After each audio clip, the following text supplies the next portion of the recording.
Adhiswaran story times கதை நேரத்தில் இன்றைக்கு நாம் பார்க்கவிருக்கும் ஒரு உண்மை கதை. பூமிக்கு மிக அருகில் ஒரு குட்டி நிலா. Please like, comment, subscribe, share to your friends and relatives. நாம் வசிக்கிற இந்த அழகான அற்புதங்கள் பல உள்ள இந்த பூமிக்கு இருக்கிற ஒரே ஒரு துணைக்கோள் நம்ம நிலாதான். அதை தான் நம்ம ரசித்து பார்க்குறோம்.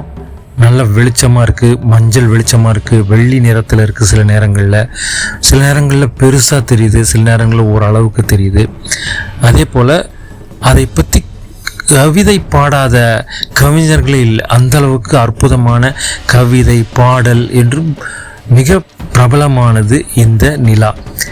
இந்த நிலாவுக்கும் ஒரு துணைக்கோள் இருக்குன்னா ஆச்சரியம் தானே? அப்படித்தான் இருக்குங்க.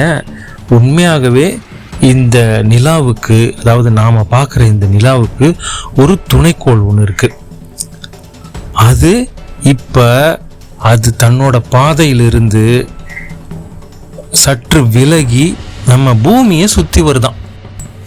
இந்த துணைக்கோள்களை பற்றி நம்ம விஞ்ஞானிகள் என்ன சொல்கிறாங்கன்னா, நிலாவுக்கு ஒரு துணைக்கோள் உண்டு. அந்த துணைக்கோள் தான் இந்த சிறு பாறை போன்ற ஒரு வடிவத்தில் இருக்கிற இந்த துணைக்கோள். இதற்கு ஆஸ்ட்ராய்ட்ஸ்னு பேர் அப்படின்னு சொல்கிறாங்க. இந்த துணைக்கோள்களுக்கு எல்லாமே ஆஸ்ட்ராய்ட்ஸ் தான் பேர். அதில் இந்த துணைக்கோள் 33 கிலோமீட்டர் சுற்றளவோடு இருக்குது. அதே போல் இது தன்னுடைய பாதையை விட்டு விலகி எவ்வளவு வேகத்தில் சுற்றுது அப்படின்னா 3500 கிலோமீட்டர் வேகத்தில் நம்ம பூமியை சுற்றி வருது. இதுக்கு ஒரு பேரும் வச்சுருக்காங்க, PT5 2024. இந்த துணைக்கோள்கள் சுற்றி வர பாதைக்கு பேர் அர்ஜுனா ஆஸ்ட்ராய்டு பாதை, அர்ஜுனா ஆஸ்ட்ராய்டு பெல்ட் அப்படிங்கிறது பேர். இதில் தான் இது வேகமாக சுற்றி வருது. அதில் இப்போ பூமியோட புவியீர்ப்பு விசையோட அந்த ஈர்ப்பில் இது இப்போ பூமியை சுற்றி வருது. அதுக்கு ஒரு குறிப்பிட்ட வேகம், அதுதான் 3500 கிலோமீட்டர் வேகத்தில் சுற்றி வருது. இப்போ இது அப்படியே சுற்றி ஒரு காலகட்டத்தில் அப்படியே தன்னுடைய பாதைக்கு போயிடுமா. அப்படி தான் இது சுற்றி வருது அப்படின்னு சொல்கிறாங்க. அதே போல் இந்த சிறு கோளை வெறுங்கண்ணாலெல்லாம் பார்க்க முடியாது. இப்போ நிலாவை நம்ம பார்க்குற மாதிரி பார்க்க முடியாது, ஏன்னா அவ்வளோ வேகமாக அது சுற்றும் அப்படின்னு. அதனால் இதற்குன்னு இருக்கிற டெலஸ்கோப் மூலமாக, வானியல் ஆராய்ச்சி மையங்களில் இருக்கிற டெலஸ்கோப் மூலமாக தான் நம்ம பார்க்க முடியும். வேறு எப்படியும் பார்க்க முடியாது. இது ஒரு அற்புதமான நிகழ்வு தான்.